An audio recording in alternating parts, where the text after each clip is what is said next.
পর্দাও লাগানো ছিল। তোমরা সবাই সুবোধ কুমারকে কিভাবে চেনো? সুবোধ স্যার থিয়েটারের প্লেস ডাইরেক্ট করতেন। আমরা সবাই ওনার সাথেই কাজ করতাম। আমি আমি ওনার অ্যাসিস্ট্যান্ট ডিরেক্টর ছিলাম। আমিও। ম্যাম, ওই যে লাইটিং, মানে লাইটের কাজ হয় না? আমি ব্যাক স্টেজ আর কস্টিউম সামলাতাম। আর অলোক, যার পায়ে গুলি লেগেছিল, সে? ও আর্ট ডিরেক্টর ছিল। আই ক্যান বিলিভ ইট যে ওর গুলি লেগেছে।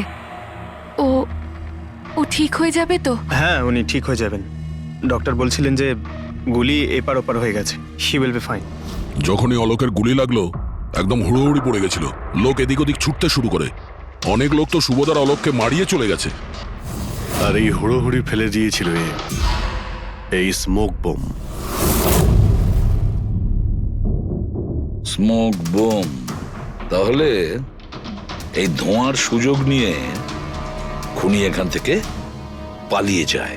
আচ্ছা, তাহলে আপনাদের মধ্যে কেউই খনিকে পালিয়ে যেতে দেখেননি? না, আমরা তো নিজেরাই দৌড়চ্ছিলাম।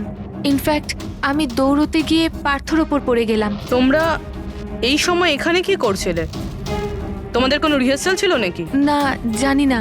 আসলে আমি বলতে চাইছি, স্যার নিজে মেসেজ করে আমাদের এখানে ডেকেছিলেন। আপনার ফোনটা দেখান। উফ, কি হলো? কি গরম লাগছে। আমি এসি অন করে দিচ্ছি। হ্যাঁ, প্লিজ।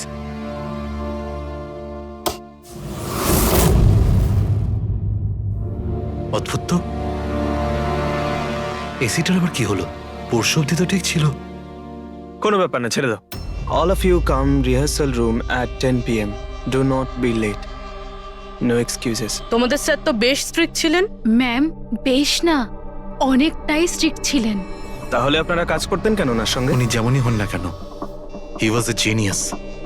খুবই সাকসেসফুল ছিলেন। হ্যাঁ, ওনার সাথে যারাই কাজ করেছেন প্রায় আজ পর্যন্ত, তাদের প্রায় সকলেই আজকে জীবনে সেটেল। আপনাদের সুবোধ স্যার তো খুবই সাকসেসফুল আর ট্যালেন্টেড ছিলেন। তাহলে তো ওনাকে অনেকেই হিংসে করতো, মানে আই মিন অনেক শত্রু ছিল। হ্যাঁ, অনেক লোক এমনও ছিল যারা ওনাকে পছন্দ করতো না। না বন্ধু না ফ্যামিলি, তবে মিস্টার সুবোধের অনেক শত্রু ছিল। হতে পারে এদের মধ্যেই কেউ মেরেছে বদলা নেবার জন্য। সেই কারণেই ও আগে থেকে নিজের কাছে বন্দুক রেখেছিল। হ্যাঁ, আর সঙ্গে ওই বোমগুলো। ও জানতো যে ওই 5 জন এখানেই থাকবে, আর এই জন্য পুরো রেডি হয়ে এখানে এসেছিল। Planned murder. আচ্ছা, তোমরা ছাড়া আর কে কে জানতো যে আজ রাতে তোমরা সবাই এখানে আসবে? মানে না, আমার মনে হয় আর কেউ জানতো না। মানে আমাদেরই আসলে উনি এখানে বলেছিলেন মেসেজ করে আসার জন্য। স্যার, আরো একজন লোক ছিলেন যাকে সুবোধ বাবু মেসেজ করেছিলেন। তার নাম হলো অভিষেক। অভিষেক? এটা সুবোধ বাবুর মোবাইল। মেসেজ লিস্টে অভিষেক বাবুর নাম আছে। এই অভিষেকটা কে? আমাদের টিমের একজন member. But Sunday evening A Subodh sir okay team থেকে বের করে দিয়েছিলেন। কি কাজ কি করতো? স্যার, ও আমার সাথে ব্যাক স্টেজ সামলাতো, প্রপার্টিজ এসব কিছু। তার মানে নাটকে ব্যবহার হয় এমন সব জিনিস ওর হাতেই ছিল। যেমন ওই স্মোক বোম। কিন্তু মেসেজে তো ক্লিয়ারলি লিখেছে অল অফ ইউ। তার মানে ও জানতো যে অভিষেক আর তোমরা সবাই এখানেই থাকবে। কোথায় থাকে এই অভিষেক?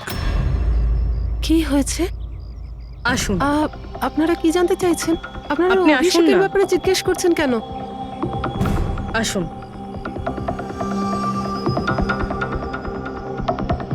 কি হয়েছে স্যার? আপনারা সবাই এখানে? অভিষেক কাল 4টের সময় বেরিয়েছিল, ও বাড়িতে ফেরেনি। আপনার কি মনে হয় মাসিমা, কোথায় যেতে পারে অভিষেক? হতে পারে ওর কোনো বন্ধুদের সাথে বা গার্লফ্রেন্ডের সাথে কোথাও ঘুরতে গিয়েছে। না না, ওর গার্লফ্রেন্ডের ফোন এসেছিল আমার কাছে। ও তো নিজেই চিন্তিত, ও নিজেই জানতে চাইছিল অভিষেক কোথায়। কিন্তু আপনারা এসব জিজ্ঞেস করছেন কেন? ওর কিছু হয়নি তো?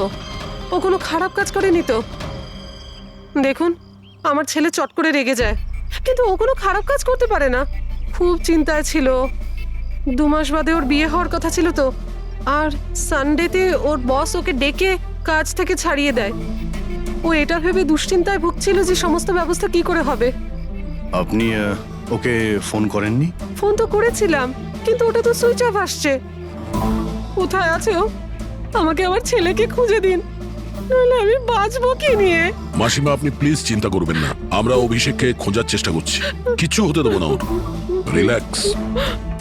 আসুন, আপনি ভিতরে আসুন। অভিষেক, প্লিজ ম্যাম, আপনি নিজেকে সামলান। আমরা আপনার ছেলেকে খুঁজে বের করব, প্লিজ।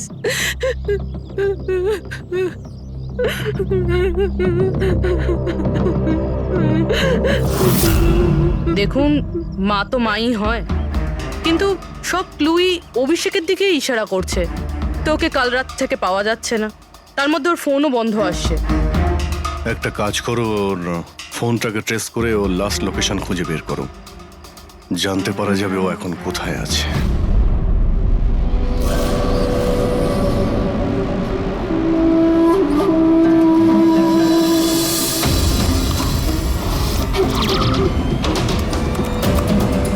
ম্যাচ করেছে। যে গুলিতে সুবোধবাবুর মৃত্যু হয়েছে আর যে গুলি অলোকের পায়ে লেগেছে, দুটো গুলি একটা বন্দুক থেকে চালানো হয়েছে। তার মানে সুবোধের খুনি আর অলোকের পায়ের উপর যে গুলি চালিয়েছিল সে একই লোক। হ্যাঁ স্যার। কিন্তু একটা কনফিউশন আছে। কনফিউশন? আর সেটা ডক্টর সালুখের? হ্যাঁ। কিন্তু কি সেটা? অলোকের যখন গুলিটা লেগেছিল কোথায় দাঁড়িয়েছিল? খুনির সামনে দাঁড়িয়েছিল আর দরজাটা ওনার পিছনে ছিল। তার মানে অলোকের সামনে থেকে গুলি লাগা উচিত ছিল। হ্যাঁ স্যার। আরে সোজা করে বলো না, ব্যাপারটা কি? এই যে অলোকের মেডিকেল রিপোর্ট, এখানে পরিষ্কার লেখা আছে পায়ে গুলিটা পেছন দিক থেকে লেগেছিল, সামনে দিয়ে বেরিয়ে গেছে। তার মানে খুনি অলোকের পিছনে দাঁড়িয়েছিল। যখন সমস্ত গুলি সামনে থেকে চললো তখন অলোকের কি করে পেছন থেকে গুলি লাগলো? অদ্ভুত ব্যাপার স্যার, একই সময় খুনি দুটো জায়গায় কিভাবে থাকতে পারে?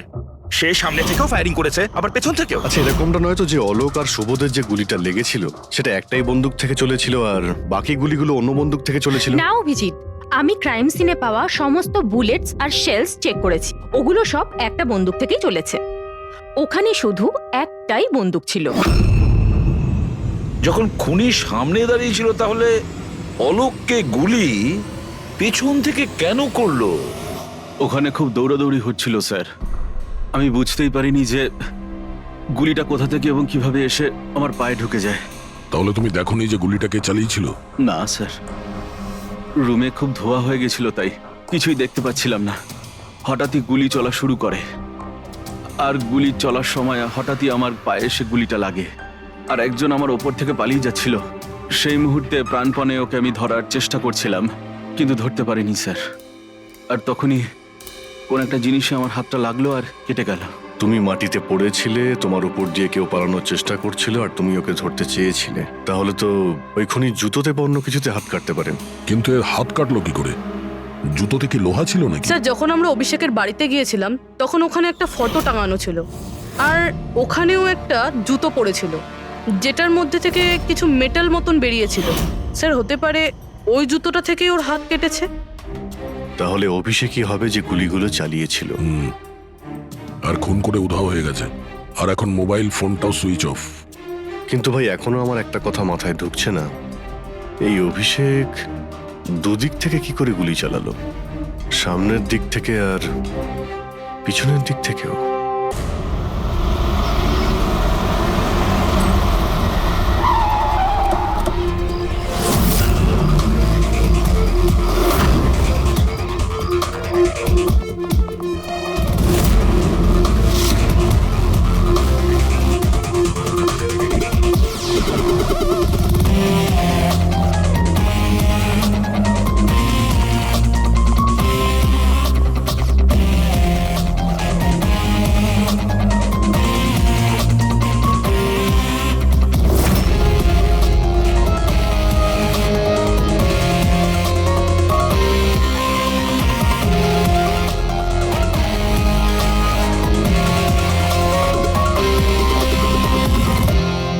খুনি এখানেই ছিল।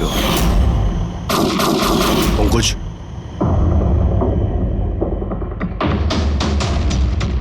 আর ওর গুলি এখানে লেগেছিল। স্যার, গুলি এখান থেকে ঢুকেছে আর এখান থেকে বেরিয়েছে স্যার। একটু পিছিয়ে যাও তো। কিন্তু গুলিটা ওইখানে লাগলো কি করে?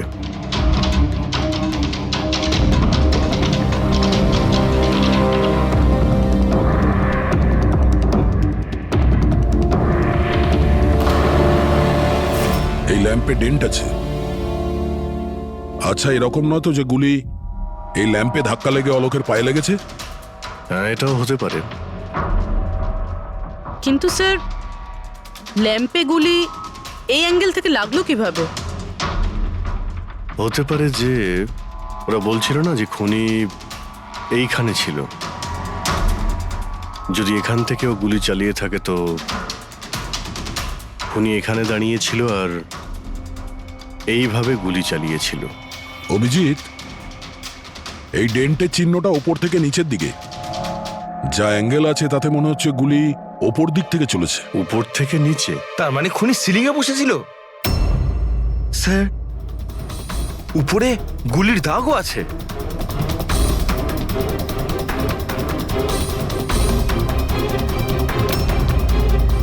গুলির সমস্ত দাগ সিলিং এ? আরে কিন্তু সিলিং এ কেন গুলি করছিল? হয়তো খুনি কাউকে মারতে চায়নি। হয়তো ওখান থেকেও সিলিং এ গুলি চালিয়েছিল, হাওয়াতে ফায়ার করেছিল, মানে ভয় দেখানোর জন্য। আর তার মধ্যে থেকে একটা গুলি সিলিং থেকে ছিটকে গিয়ে এখানে এই ল্যাম্পে লাগে, আর ল্যাম্প থেকে অলোকের পায়ে পেছন থেকে লাগে। হ্যালো, ওকে, গ্রেট, থ্যাঙ্কস। স্যার, অভিষেকের লাস্ট লোকেশন ট্রেস হয়ে গিয়েছে। ওর ফোন সুইচ অফ হয়ে যাওয়ার আগে কান্দিবালিতে ছিল, পিঙ্ক শুজ বারে। এই লোকটা আসে এখানে? হ্যাঁ স্যার, এ তো কাল এসেছিল এখানে। এমনি তো মাঝে সাঝে এখানে আসা যাওয়া এই করে। লোকটা একা আসে না ওর সঙ্গে কেউ আসে? একলাই ছিল। স্যার, আপনারা যদি কোথাও ওকে পান আমাকে নিশ্চয়ই জানাবেন। কেন, কি হয়েছে? আরে স্যার, কাল ও তো বিলের টাকা না মিটিয়েই পালিয়ে গেছে। ও বলল কি আমি বাথরুম থেকে আসছি, তারপর আর ফিরেই আসেনি, পালিয়ে গেছে ওখান থেকে। আমার তো নিজের পকেট থেকে চোকাতে হয়েছে স্যার। আরে তাহলে তুমি ওর পিছনে কেন যাওনি ওকে ধরার জন্য? গিয়েছিলাম তো স্যার, কিন্তু ও তো সেখানে ছিলই না। ও পিছনের দরজাটা দিয়ে পালিয়ে গেছিল, লুকিয়ে, চোরেদের মতো। যদিও এমনিতে এরকম ও করতো না। কটার সময় বেরিয়েছিল এখান থেকে? প্রায় ধরুন রাত্রি 8টা, 8:15 হবে। সময় তো অনেকটাই ছিল ওর কাছে রিহার্সাল হলে গিয়ে সুবোধ বাবুকে মারার জন্য। বাথরুমটা কোন দিকে? ওই তো স্যার।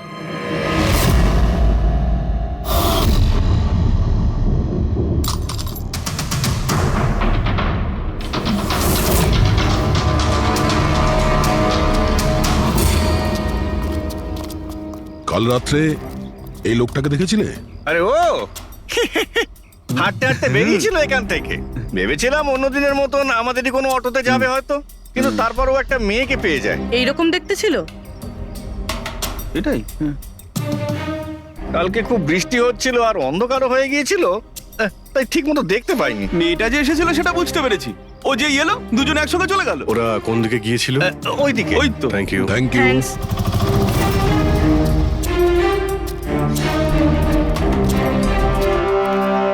স্যার, এই জুতো, এইরকম জুতো তো অভিষেক পরতো। এই,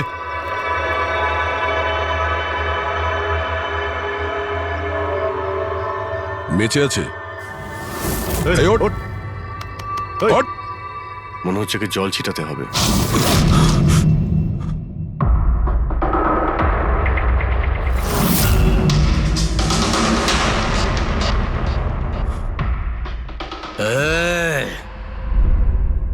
কারা তোমরা? আমাকে এখানে কেন নিয়ে এসেছ? আমার জুতো কোথায় গেল রে?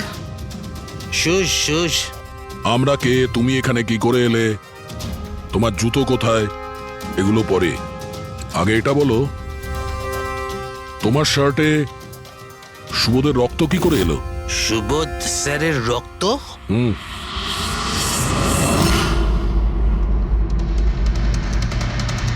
তোমরা কারা আর এখানে কি করছো? আমরা কে?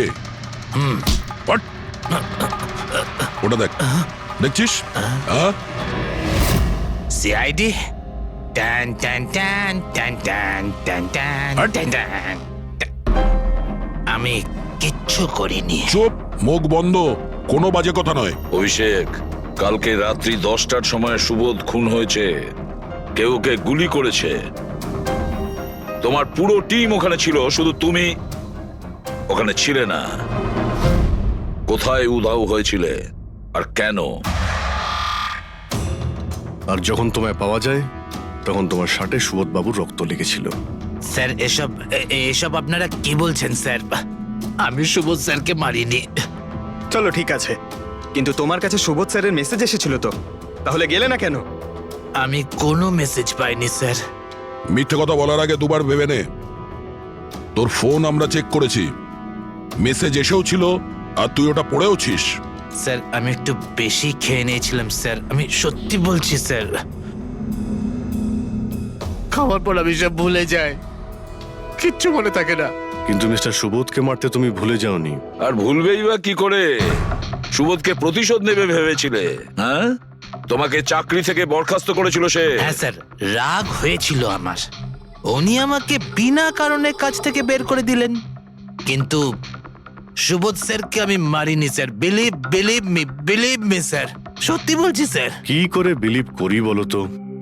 তুমি তো খাওয়ার পরে অর্ধেক কথা ভুলে যাও। বার থেকে বেরোনোর সময় তোর সঙ্গে যে মেয়েটা ছিল ওর সাথে বসে প্ল্যান বানিয়েছিস নিশ্চয়ই তুই সুবোধকে মারার জন্য। হ্যাঁ, কোন মেয়ে, কোন মেসেজ? স্যার আমি খুন করিনি স্যার। আচ্ছা, মেনে নিলাম যে তুমি সুবোধকে খুন করনি, তাহলে সুবোধের রক্তের ছিটে তোমার গায়ে লাগলো কি করে? স্যার আমার সত্যি কিচ্ছু মনে নেই। এই, একদম মিথ্যে কথা বলবে না। তোমার কি মনে হয় তুমি যা বলবে তা আমরা বিশ্বাস করে নেব? খুন করে স্মোক বম ফেলে ধোঁয়ার মধ্যে পালিয়ে গেল। ওর হাতে স্মোক বমের কেমিক্যালের ট্রেসেস পাওয়া গেছে স্যার। খুনি ওই না না পঙ্কজ, সঠিকভাবে বলা যাবে না যে এই খুনি, কিন্তু একটা কথা ঠিক বস, সুবোধের খুন কাল রাত 10টার সময় হয়নি। এটা কি বলছো তুমি সালুকে? আমি বলতে চাইছি বস, সুবোধের খুন কালকে রাত 10টার সময় হয়নি, বরং পরশু রাত 10টার সময় হয়েছে। 24 ঘন্টা আগে? বাজে কথা বলছেন আপনি। ওই পার্থ, সীমা আর অলোক, আরে ওই যে যারা 5 জন ছিল, ওরা কাল রাত 10টার সময় সুবোধ বাবুর খুন হতে নিজের চোখে দেখেছিল। আর আপনি বলছেন এনার খুন পরশু রাতে হয়েছে? হ্যাঁ ঠিক আরে এটা তাই কি করে হয়েছে। হতে পারে ডক্টর আর যে সালুখে? কোনো ভাবেই হতে পারে, কিন্তু হয়েছে এটাই। কিন্তু ডক্টর সালুখে, ওই 5 জন যেটা দেখেছিল তাহলে সেটা কি? আমি জানি না কি করে হয়েছে, কিন্তু একটা কথা আমি গ্যারান্টি দিয়ে বলতে পারি, সুবোধের মৃত্যু পরশু রাতে হয়েছে 10টার সময়, আর এর কারণও আছে।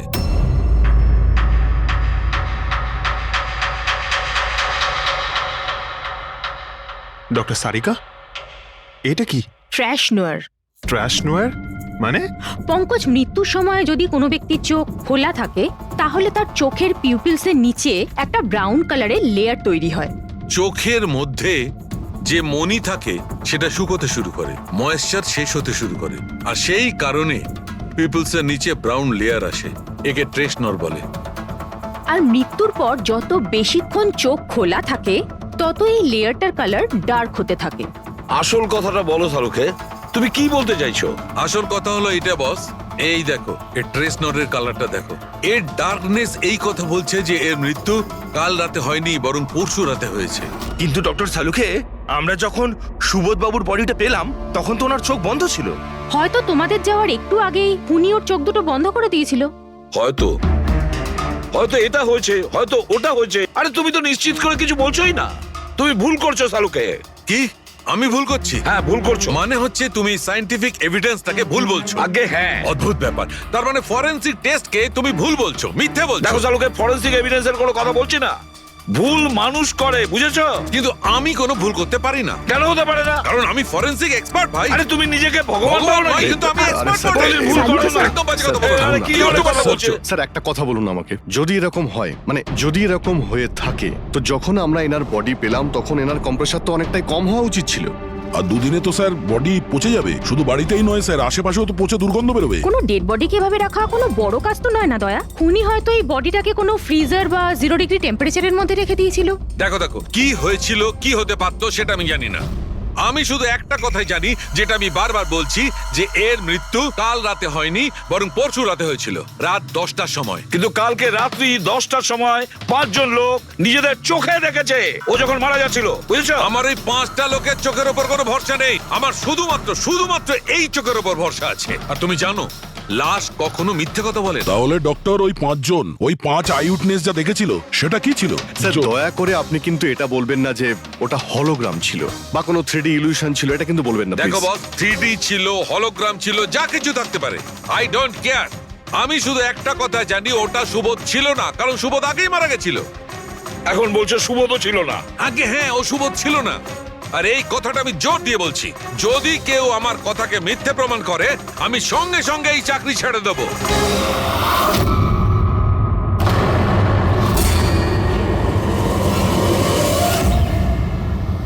স্যার, ডক্টর সালুখের কথা তো এখনো অবধি কখনো ভুল প্রমাণিত হয়নি। কি জানি এইবার, স্যার এইবার উনি সত্যি সত্যি রিজাইন না করে দেয়। কিছু বলা যাচ্ছে না। আমরা একসঙ্গে এত কেস সলভ করেছি, কিন্তু কখনো ডক্টর সালুকে এত উত্তেজিত খুব কম দেখেছি।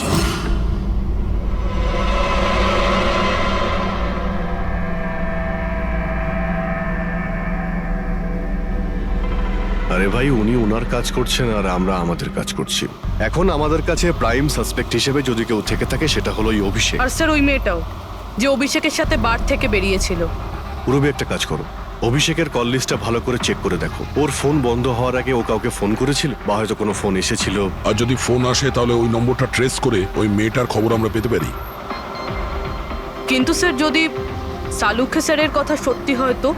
যদি সত্যি হয় তাহলে আমরা পাগল হয়ে যাব, আর যদি মিথ্যা হয় তাহলে উনি, তাহলে স্যার আমি এটা ভাবছি যে উনি এই কথাটা প্রুফ করবেন কিভাবে? আরে শুনলাম যে অনেকগুলো মিটার আর অনেকগুলো লাইট চেয়ে পাঠিয়েছেন ডক্টর সালুকে।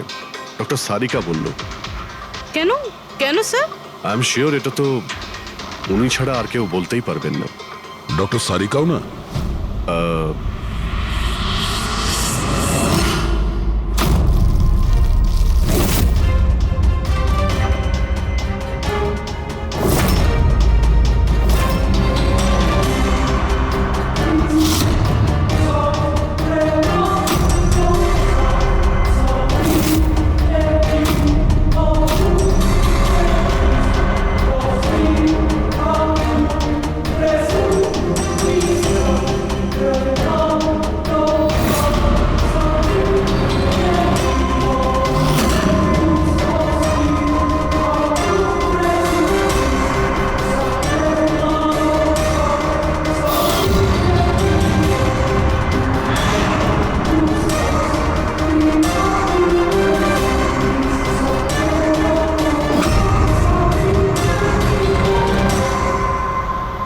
স্যার অভিষেকের ফোন সুইচ অফ হওয়ার আগে এই পিসিও থেকে ওর কাছে ফোন এসেছিল, আর ওই 45 সেকেন্ড মতন কথা হয়েছিল কারোর সাথে। কাল রাত 8:08 নাগাদ কেউ এখান থেকে ফোন করেছিল ওকে। আপনার মনে আছে কে করেছিল? কাল রাত 8টার সময়? হ্যাঁ, একটা মেয়ে এসেছিল এখানে। মেয়ে? এটা দেখুন তো, এই মেয়েটা ছিল নাকি এই মেয়েটা ছিল? মুখটা তো আমি দেখতে পাইনি, খুব জোরে বৃষ্টি পড়ছিল আর ও ছাতা নিয়ে দাঁড়িয়েছিল। কিন্তু হ্যাঁ, কথা শুনতে পেয়েছি আমি ওর। কি বলছিল? বলছিল যে আমি খুব সমস্যায় পড়েছি, আমার সাহায্য করো। এইসব শুনে খুব অবাক লাগলো আমার। কেন? ওকে দেখে মনে হচ্ছিল না যে ও কোনো সমস্যায় পড়েছে। ওকে তো বেশ খুশিই দেখাচ্ছিল। আর হ্যাঁ, নাম্বার ডায়াল করার সময় গানও গাইছিল। আচ্ছা, আর কিছু বলতে পারো ওর সম্পর্কে? স্যার ও তো বেশ ফুর্তিতেই ছিল।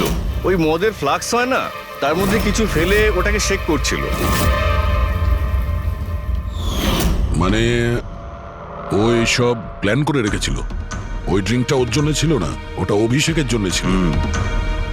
ও ফোন করে অভিষেককে ফাঁসিয়ে এখানে ডেকেছিল, আর ওই ড্রিঙ্ক ওকে খাইয়ে দিয়েছিল, আর তার মধ্যে কিছু নেশার জিনিস বা ওই ধরনের কিছু মেশানো ছিল।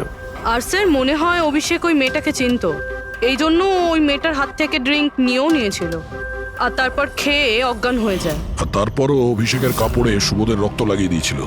সেই জন্যই অভিষেকের কিছু মনে নেই, কারণ নতুন নেশায় বুঁদ হয়েছিল। মানে ডক্টর সালুকে ঠিকই বলছিল, অভিষেককে ফাঁসানো হচ্ছে, খুনি তো অন্য কেউ। কি হলো সালুকে, তোমার কি হয়েছে? হ্যাঁ দেখো, এ কি তোমার কাজের নমুনা? চেহারাটা কি করেছে? ডক্টর সালুকে, ডক্টর সারিকা বলছেন যে আপনি নাকি এক ফোঁটাও জল খাননি। ডক্টর সালুকে, আপনি যদি এইভাবে কাজ করতে থাকেন তাহলে আপনি অসুস্থ হয়ে পড়বেন। তাছাড়া আবার কি, বাচ্চাদের মতন জেদ করছে। কোনো ভূত ঢুকেছে এর শরীরে। না, ভূত টুত কিছু নয়, ভূত আমার মাথায় চড়েছে বস। আমার মাথাটাই খারাপ করে দিচ্ছে। আমি সত্যের এত কাছে, কিন্তু আমি জানি এটা হচ্ছে চোখের ভুল, অবশ্যই চোখের ভুল। উনি এটা কি করে করলো আমি কিছুতেই ক্র্যাক করতে পারছি না। আর যতক্ষণ এটা ক্র্যাক করতে পারছি আমি শান্তিতে বসতে পারবো না। Please please. আরে সালুকে আমার কথা, সালুকে স্যার, সালুকে।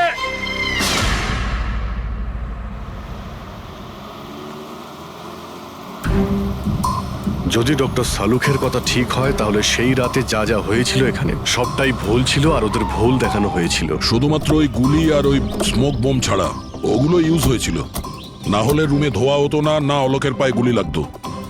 তো খুনি এখানেই ছিল না স্যার? না, ও এত বড় রিস্ক তো নেবে না। তাহলে স্যার গুলি কে চালালো? আর স্যার স্মোক বোমই বা কে ফেললো? ওটাই তো জানতে হবে ফ্রেডি। যা বুঝতে পারছি স্মোক বোম এইখান থেকেই ঢুকেছিল, মানে এই দিক থেকে এসেছিল। তার মানে খুনি ওদিকে দাঁড়িয়েছিল? খুনি নয়, মানে যেটা থেকে বোমটা ছোড়া হয় সেই জিনিসটা ওখানে ছিল, সেই জিনিসটা। আর গুলি এদিক থেকে চলেছে। আমরা এতক্ষণ এটাই ভাবছিলাম যে খুনি হতে পারে এখান থেকে দাঁড়িয়ে গুলি করেছে লুকিয়ে। স্যার, আপনি যে বললেন এখানে খুনি নাকি ছিলই না? খুনি এখানে ছিল না, কিন্তু ও এখানে অটোমেটিক মেশিন কিংবা এরকম কিছু রেখেছিল যেটা দিয়ে গুলি করতে পারে। একটা কাজ করো, এখানে স্প্রে করে দেখো গান পাউডার পাওয়া যায় কিনা। স্যার। আর ফ্রেডি, তুমি এই সোফাটাকে জড়িয়ে ধরো, আরে ঠিক করে চেক করো এই সোফাটাকে, ঠিক আছে?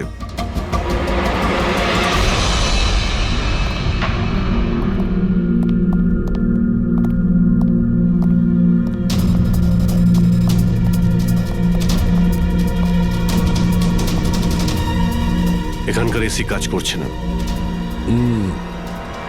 আরে পঙ্কজ বলছিল এখানে প্রচন্ড গরম লাগছে। কি গরম লাগছে? আমি এসি অন করে দিচ্ছি। এসিটার আবার কি হলো? পরশু অব্দি তো ঠিক ছিল। কিন্তু এই আই উইটনেসটা বলছিল যে দুদিন আগে এই এসিটা তো ঠিক ছিল, হঠাৎ কি করে খারাপ হয়ে গেল?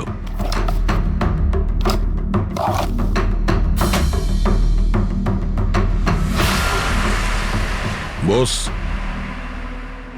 মনে হচ্ছে কম্প্রেসার পুড়ে গেছে।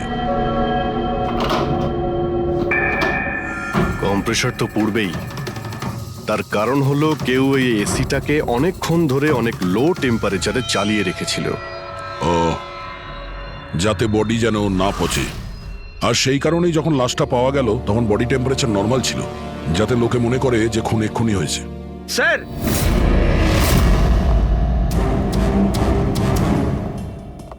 হ্যাঁ ফ্রেডি? স্যার মনে হচ্ছে এই সোফাটার গায়ে কিছু লেগেছিল, কেউ জোর করে টেনেছিল, কিন্তু এই ছোট্ট টুকরোটা সোফাতেই ছিল। হতে পারে এটা সেই মেশিনেরই টুকরো হবে যাকে স্মোক বোম বলা হচ্ছে। হতে পারে। এটা সোফার কোনো কিছু হতে পারে না। স্যার কাবার্ডে গান পাউডারের ট্রেস রয়েছে।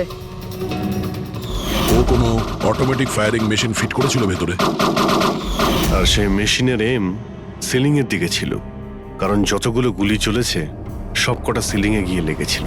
কিন্তু স্যার ওই মেশিনটা অপারেট করছে কি করে? ট্রিগারটাও রিমোট কন্ট্রোল ইউজ করেছে, যাতে লোকেদের মনে হয় যে এই রুমে খুনি রয়েছে যে গুলি চালাচ্ছে। কিন্তু স্যার খুনি এত কষ্ট করতে যাবে কেন? যাতে কারো সন্দেহ না হয় যে খুন করার সময় এখানে কেউ ছিল। কিন্তু একটা ব্যাপার তো একদম পরিষ্কার হয়ে গেছে, খুনি ওই 5 জনের মধ্যেই কেউ হবে। কারণ এই 5 জনকেই যাদের ওপর সন্দেহ করা লজিক্যালি বোকামো, কারণ ফায়ারিং তো সামনে থেকে হয়েছিল, রাইট? স্যার আমি শিওর এটা কোন মেয়েটা, ওই মেয়েটাই যে অভিষেককে ফোন করে বার থেকে বাইরে ডেকেছিল। কিন্তু মেয়ে বলতে তো দুজন, একজন সীমা আর একজন বিনীতা। তাহলে দুজনের কেউ একজন হবে হয়তো। যেই করে থাক খুব ভালো প্ল্যানিং করেছিল সে। প্রথমে সুবোধকে খুন করে, তারপরে ওনাকে অন্য রুমে নিয়ে যায় আর সেখানে এসি চালিয়ে রেখে দেয়। আর এখানে এই রুমে মেশিন টেশিন লাগিয়ে নাটকের জন্য তৈরি করে। আর এসবের মধ্যে অভিষেককে ফাঁসিয়ে দিয়েছে, ওর শার্টে সুবোধবাবুর রক্ত লাগিয়ে দিয়েছে। তারপরে এসি রুম থেকে ওর লাশটাকে নিয়ে এসে এখানে এই রুমে রেখে দিয়েছিল যাতে ওর বডির টেম্পারেচার নর্মাল হয়ে যায়। আর তারপর সুবোধবাবুর মোবাইল থেকে সবাইকে SMS করে দিয়েছিল। আর তারপর অপেক্ষা করে মজা শুরু হওয়ার। স্যার আমরা সবার মোবাইল লোকেশন চেক করেছি, সেদিন এখানে কেউই ছিল না, সবাই অন্য জায়গায় ছিল। খুনি খুব স্মার্ট পুরবি, যে এত বড় একটা প্ল্যান করেছিল তার কাছে এই লোকেশন ফেক করা এমন কোনো কঠিন কাজ নয়। ওকে স্যার, ঠিক আছে, সবকিছু মানছি। অভিষেককে এতে ফাঁসানো হয়েছিল, এই স্মোক বম্ব, বুলেটস, মেশিন দিয়ে চালানো হয়েছিল। কিন্তু এখনো স্যার একটা জিনিস মাথার মধ্যে কিছুতেই ঢুকছে না। কি? ওরা 5 জন আমাদের বলেছিল যে সুবোধের সঙ্গে কেউ ঝগড়া করছিল, কিন্তু সুবোধ তো আগেই মারা গেছিল। তাহলে ওরা 5 জন দেখলোটা কি? পঙ্কজ, আমি বলছি এটা কি ছিল। ডক্টর সালুকে, আপনি জানতে পেরে গেছেন? হ্যাঁ, জানতে পেরেছি। কি জানলেন? আরে একটু অপেক্ষা করো ভাই, একটা কাজ করো, ওই 5 জন উইটনেসকে এখানে ডেকে নাও তাড়াতাড়ি, এক্ষুনি। আরে কিন্তু কারণটাকে তো বলুন। টাইম ওয়েস্ট করো না, আমার কাছে অনেক কাজ আছে। তাড়াতাড়ি ওদের 5 জনকে ডাকো, কুইক কুইক ডাকো। কি ব্যাপার, ডক্টর সালুকে যেন ঘোড়ায় লাগাম লাগিয়ে এসেছে। লটারি লেগেছে। হ্যাঁ? স্যার, এসব হচ্ছেটা কি? আর আমাদের আপনারা এখানে কেন ডেকে পাঠিয়েছেন? তোমাদের সবার কাছে আমাদের একটা জরুরি প্রশ্ন আছে, এই জন্য। কি? আচ্ছা, তোমরা জোর দিয়ে বলতে পারো যে তোমরা সবাই সুবোধকে খুন হতে দেখেছিলে? হ্যাঁ স্যার, আর এই কথাটা তো আপনাকে আগেও বলেছি। আরে সরি, এটা আমার মিস্টেক। আচ্ছা, তোমাদের জন্য একটা প্রশ্নের উত্তর সহজ করে দিচ্ছি। আচ্ছা, তোমরা কি সবাই ওই সুবোধকেই খুন হতে দেখেছিলে? হ্যাঁ স্যার, আমরা সবাই তো সেখানেই ছিলাম, আমরা সুবোধ স্যারকেই দেখেছিলাম। স্যার, ইউ মিন উনি সুবোধ স্যার ছিলেন না, অন্য কেউ ছিলেন? ওনার duplicate or something? No way, এটা হতে পারে নাকি? আমরা কি সুবোধ স্যারকে চিনি না নাকি? এক্স্যাক্টলি স্যার, আমরা এতটাও বোকা নই। আমি সেটা কখন বললাম তোমাদের যে তোমরা সবাই বোকা? আমি কিন্তু কিছু বলিনি। যা বলেছে এ বলেছে।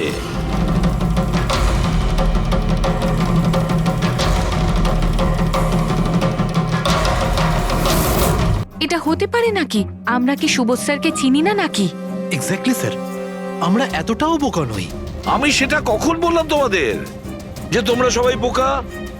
আমি কিন্তু কিছু বলিনি। যা বলেছে এ বলেছে।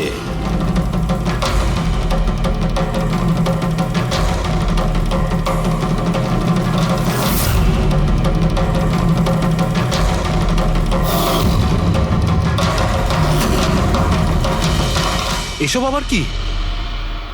চোখের ধাঁধা। আমি তোমাদের সেটাই দেখাবো যেটা আমি দেখাতে চাই। সেটা এরকমই ধোঁয়াশা ছিল। সেদিন রাত্রে সুবোধ যখন খুন হয়, তোমাদের চোখ ভুল দেখেছিল। তোমরা সবাই পেপার ঘোষ দেখে বোকা বনেছিলে। Paper ghost? Papers ghost? এসব কি? কিন্তু এসব কে করলো? তোমাদের মধ্যেই কেউ একজন।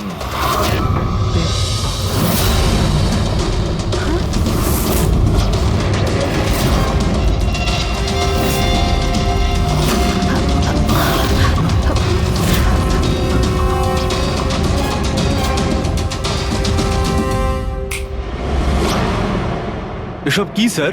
আর এসব কি করে হলো? 150 বছরের পুরনো ট্রিক এটা।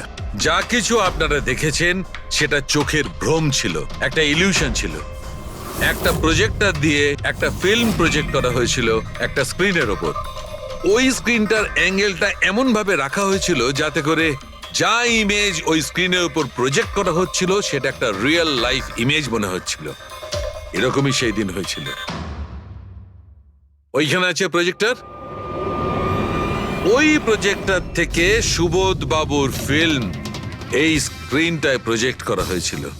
আর তোমরা সুবোধ বাবুর একটা রিয়েল লাইফ ইমেজ দেখেছিলে, যাতে তোমাদের মনে হয় যে সত্যি সুবোধ ওখানে উপস্থিত ছিল, কারোর সঙ্গে ঝগড়া করছিল। সেই রাতে সুবোধবাবুকে খুন করা হয়নি, ওনার মার্ডারের ফিল্ম চলছিল। ওনাকে তো একদিন আগেই খুন করা হয়েছিল। একদিন আগেই মানে? কিন্তু স্যার, আমরা তো ওখানে কোনো প্রজেক্টটা দেখিনি। যেরকম গুলি চালানোর জন্য আর স্মোক বম ফেলার জন্য মেশিন ইউজ করা হয়েছিল, সেইভাবেই খুনি প্রজেক্টরকে কোথাও লুকিয়ে দিয়েছিল। হ্যাঁ, একদম। প্রজেক্টরকে কোথাও লুকিয়ে রাখা হয়েছিল। আর এই দেখুন, যে রুমে সুবোধ বাবু খুন হয়েছিলেন সেখান থেকে আমি পেয়েছি এইটা। জানেন এটা কি? এটা স্ক্রিনটার একটা ছোট্ট টুকরো। কিন্তু স্যার, এটা আমাদের মধ্যে কে করতে পারে? এর উত্তর তো তোমাদের মধ্যেই কেউ একজন দেবে, তোমাদের থেকেই। এ দেখো,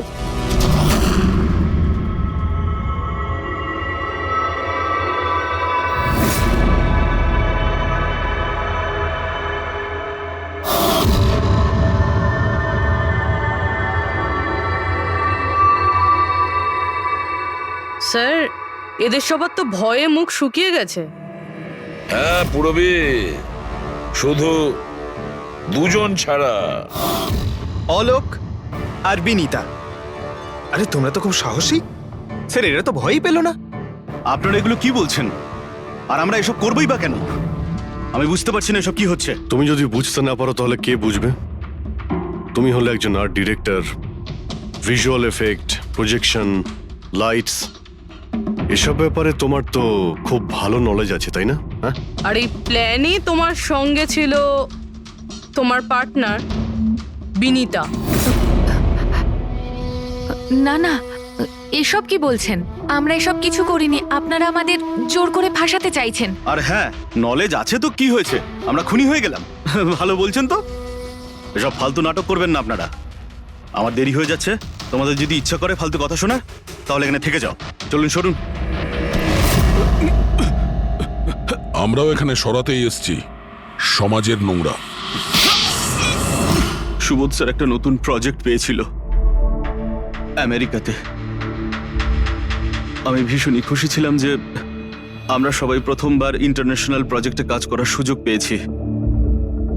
ওনার সাথে আমাকে নিয়ে যাওয়া তো দূরের কথা, সুবোধ স্যার আমাকে নিয়ে মজা করেছিলেন। বলেছিলেন যে আমি জঘন্য আর্ট ডিরেক্টর, আমার ইন্টারন্যাশনাল প্রজেক্টে কাজ করার যোগ্যতা নেই, লো বাজেটের যেসব কাজ হয় তাতে কাজ করার উপযোগী। উনি চাইছিলেন না যে আমি এই প্রজেক্টে অংশগ্রহণ করি। ওনার পাগলামো সহ্য করলাম, ওনার সন্দেহ করা সবকিছুই সহ্য করে গেলাম। কিন্তু তার বদলে উনি আমাকে অপমান করলেন। তাই আমি তখনই সিদ্ধান্ত নিয়ে ফেলি যে ওনাকে বুঝিয়ে দিই যে আমি কি করতে পারি। সেই কারণে বিনীতার সঙ্গে মিলে সুবোধকে মারার প্ল্যান করেছিলে? আচ্ছা, এই সুবোধ বাবুর রেকর্ডিং তোমরা কোথা থেকে পেয়েছিলে? ওই রেকর্ডিং অ্যাকচুয়ালি আমরাই করেছিলাম। কিছুদিন আগে সুবোধ স্যারকে রিকোয়েস্ট করেছিলাম যে আমাকে একটা সিন রিহার্স করে দেখিয়ে দিন। স্যার অ্যাক্টিং করলেন আর ও রেকর্ড করলো। আর খুন কবে করেছিলে? 2 দিন আগেই আমি ওনাকে আমার বাড়িতে নিমন্ত্রণ জানিয়েছিলাম ড্রিঙ্কসের জন্য। আমি ওনার ড্রিঙ্কটা ওনার শার্টেই ফেলে দিই, তাই ওনাকে অন্য একটা শার্ট দিই পরার জন্য। ঠিক ওরকমই শার্ট যেই শার্টে তুমি ওনার রেকর্ডিং করেছিলে, আর তারপরে ওনার খুন করে দিলে। পুরো তামাশা শেষ হয়ে যাবার পরে তুমি রুমে ঢুকে ওই মেশিনটা বের করে আনলে। আর ওই বেচারা অভিষেককে ফাঁসিয়ে দিল।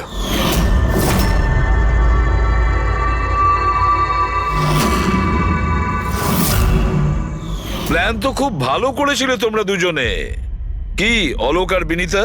কিন্তু তোমরা ভুলে গিয়েছিলে এটা, আমাদের যে ফরেন্সিক এক্সপার্ট আছেন না ডক্টর সালুখে, ওনাকে কেউ আজ পর্যন্ত চোখে তুলে দিতে পারেননি, তোমার পেপার ঘোষ পর্যন্ত।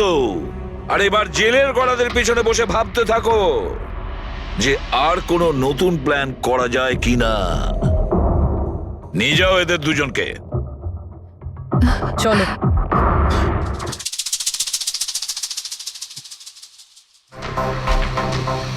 হ্যাঁ বস, আমি বলেছিলাম না প্রমাণ করে দেবো, নাহলে চাকরি ছেড়ে দেবো, বলেছিলাম না? ভেবেছিলাম যে এবার নিষ্কৃতি পাবো ওর হাত থেকে। Thank you very much Salunkhe. Thanks. দেখো আবার রেজিগনেশন লিখতে যেও না, পরের বারে দেখবো। হ্যাঁ, কিন্তু অদ্ভুত লোক বটে। 3 সপ্তাহ আগে উনি পুলিশের রিপোর্ট লিখিয়েছিলেন স্যার। আমি মহেশ, ক্রাইম ব্রাঞ্চ। কেসটায় কোনো প্রগ্রেস হয়েছে? তেমন কিছু না স্যার, এ যেই হোক ভীষণ চালাক, তাই খুব সহজে ধরা যায় না স্যার। আসবে, অবশ্যই আসবে, শুধু একটা সুযোগ চাই। রিয়া, এসব কতদিন ধরে চলছে? স্যার অ্যাকচুয়ালি এটা 6 মাস ধরে চলছে। এই লোকটা আমাকে সোশ্যাল মিডিয়াতে প্রচুর মেসেজ করতো সব সময়। আর তারপর আমার মনে হলো লাইক ফ্যান টাইপের কোনো লোক আমাকে মেসেজ করছে, বাট এ আমার নামে নিজের আইডিও বানিয়েছিল, I love Riya. Riya, you are beautiful, I love you so much, I want to marry you. উত্তর দাও, না হলে ভালো হবে না, চেহারা খারাপ করে দেব। ও গড, প্রাণে মেরে ফেলবো। মাই গড। তাহলে আপনি ওকে ব্লক করেননি কেন? অফকোর্স ম্যাম, আমি ব্লক করেছিলাম, কিন্তু উনি খুব জেদি টাইপের লোক ছিল। ও নিজের আলাদা আলাদা প্রোফাইল বানিয়ে আমাকে খুব ডিস্টার্ব করতো। শুধু তাই নয়, ও আমাকে আমারই চোখ ছাড়া ফটো পাঠিয়ে, আর তাতে এটাই লেখা ছিল যে যদি আমি ওকে ছাড়া অন্য কাউকে দেখি তাহলে ও আমার চোখ তুলে নেবে।